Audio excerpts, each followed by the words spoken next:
Results keep working, bad results keep working, good results keep working. Blog number 66માં બધા જનું સ્વાગત છે. તમને એમ થતું હશે કે આ રોજ સવારે એક્સરસાઇઝ કરી, વોટર ઇન્ટેક કર્યું, સનલાઇટ ઇન્ટેક કરી, આ બધું શું કામ કહે છે?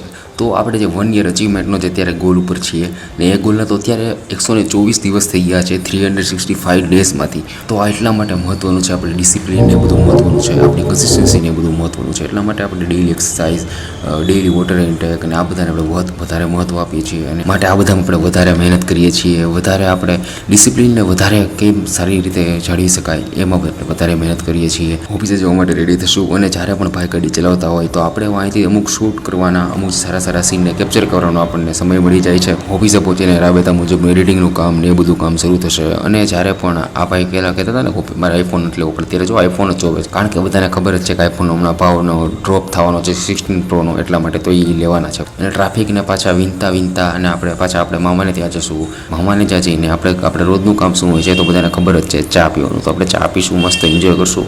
એના હાથની ચામાં અલગ જ સ્વાદ છે. જતીનભાઈને અમે લોકો જ્યારે બહાર નીકળ્યા હતા ત્યારે થોડીક ભૂખ લાગી હતી તો માટે જમવા ગયા. ડિમન સ્લેર જોવે છે ભાઈ.